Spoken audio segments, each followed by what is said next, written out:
ఏంటి పిల్లలు బాగున్నారా? కూర్చుంటారా?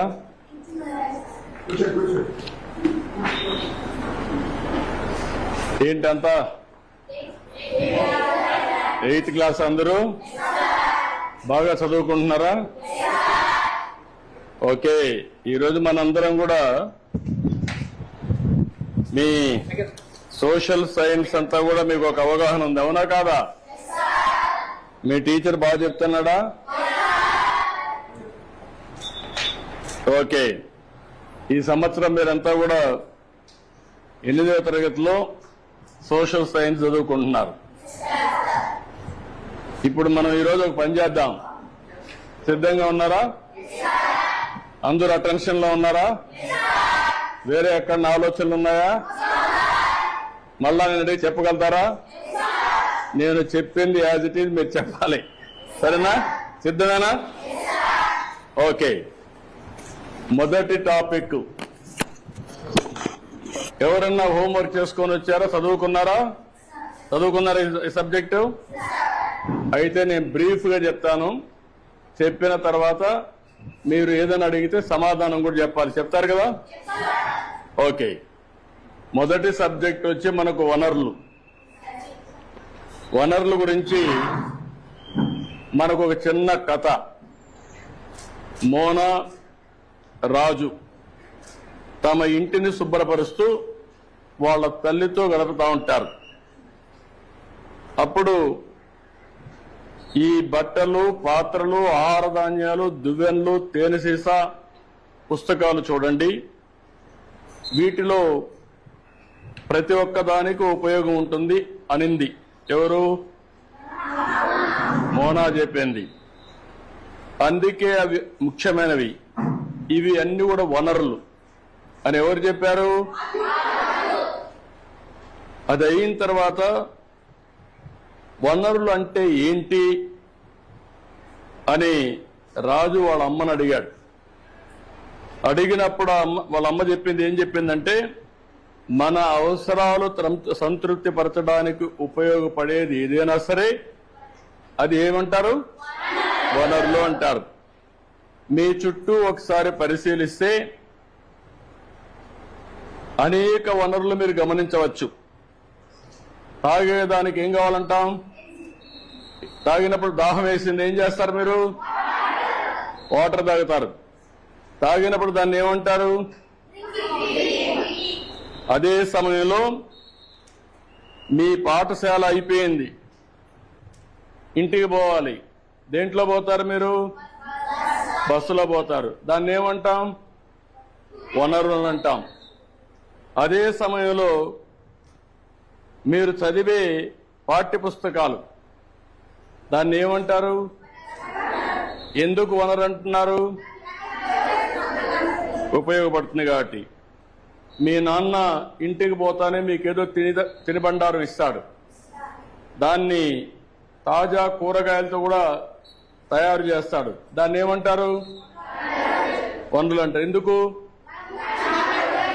ఉపయోగపడుతుంది.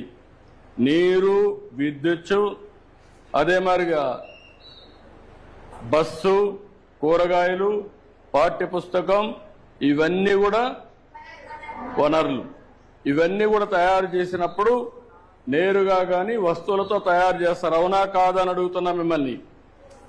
ఇది రావడానికి తయారు చేసే అన్ని కూడా వనరులే, అవునా కాదా?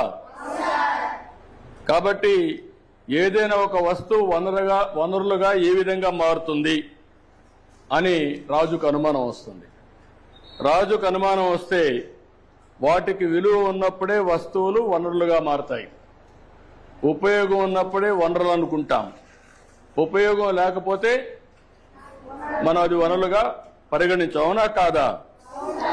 అంటే విలువ ఉంటేనే వనరులు, విలువ లేకపోతే అది వనరులు కాదనేది మన అభిప్రాయం, అవునా కాదా? అంటే ఈరోజు మనం గుర్తుపెట్టుకోవాల్సింది, విలువ అంటే వినియోగ అర్హత, ఉపయోగం ఉండాలి విలువ అంటే, అవునా కాదా?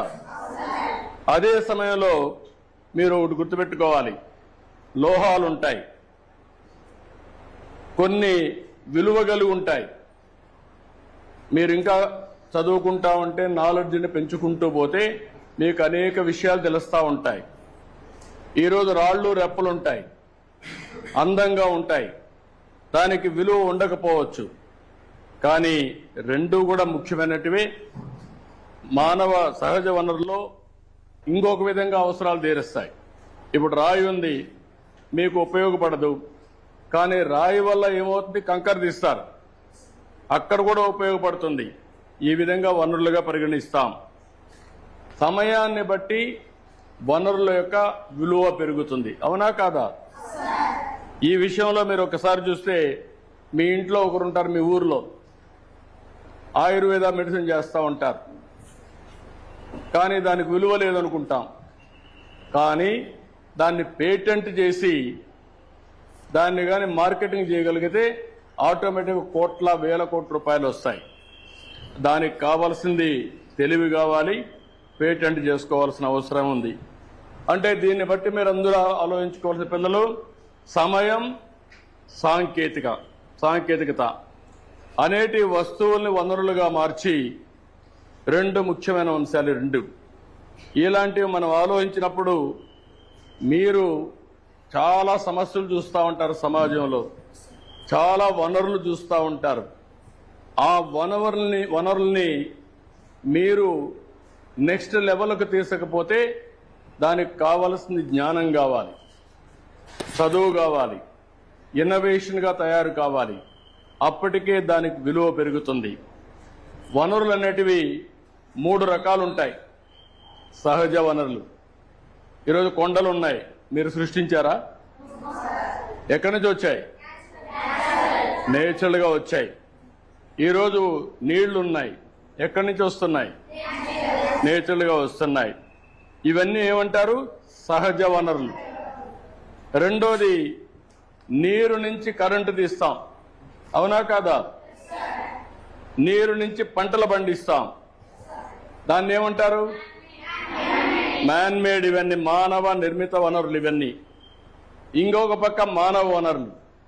ఇప్పుడు మీరు అందరూ ఉన్నారు పిల్లలు, రేపు పెద్ద అయినాక మీరు ఇండస్ట్రీ పెడతారు, కొన్ని వేల మందికి ఉద్యోగాలు ఇస్తారు. అంటే అన్నిటినీ శాసించేది మానవ వనరులు. మానవ వనరులు మీ విజ్ఞానాన్ని పెంచుకుంటే ప్రపంచంలో ఏదైనా మీరు సాధించే అవకాశాలుంటాయి. ఈరోజు మీరు ఒక పని చూస్తే సహజ వనరులు ఏమేమి చెప్పండి? ఏమేంటి? మీరు గాలి పీల్చుకుంటున్నారా? గాలి ఏంటి? అది సహజ వనరులా ఏమన్నా కొంటున్నారా మీరు? నదులున్నాయి, ఇంకో పక్క నేలలు ఉన్నాయి, ఖనిజాలున్నాయి. ఇవన్నీ కూడా సహజ వనరులు. ఇవన్నీ ప్రకృతి మనకు ప్రసాదించిన వరం, అవునా కాదా?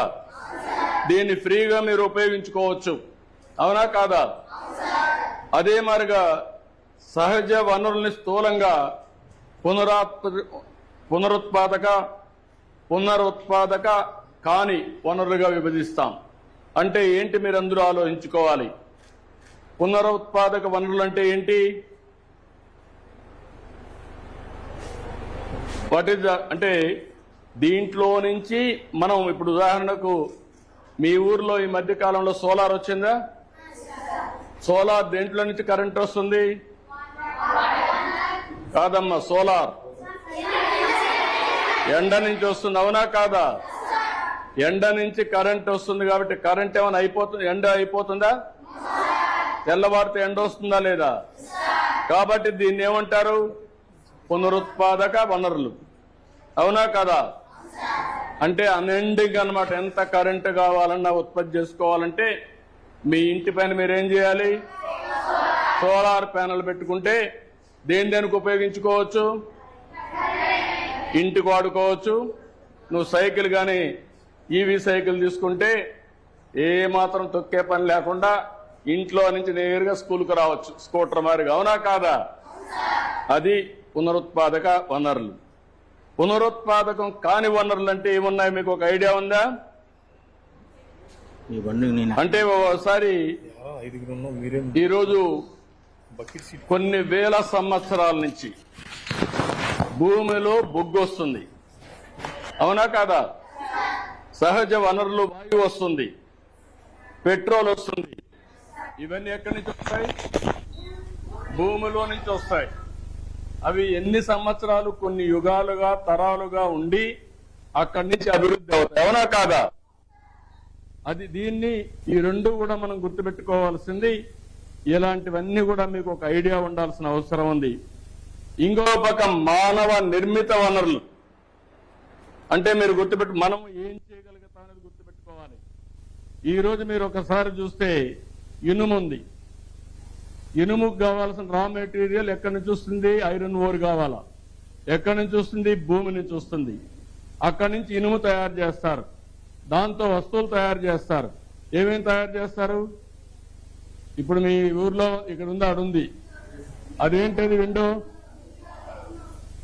పైన ఉండే స్టీల్ ఉంది, పైన వేశారు కదా, కనపడదు కదా?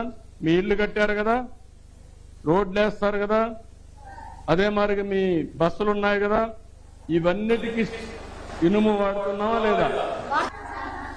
దాన్ని ఎవరు తయారు చేశారు? మానవుడు తయారు చేశాడు విజ్ఞానంతో, అవునా కాదా? ఈ విషయాలు మీరు గుర్తుపెట్టుకోవాల్సింది ఏంటంటే, ఇక్కడ ఎప్పటికప్పుడు మనం గుర్తుపెట్టుకుని మానవ నిర్మిత వనరులు ఏమున్నాయి, సహజ వనరులు ఏమున్నాయి, పునరుత్పాదక వనరులు ఏమున్నాయి, పునరుత్పాదకం కాని వనరులు ఏమున్నాయో మనందరికీ ఒక ఐడియా రావాల్సిన అవసరం ఉంది.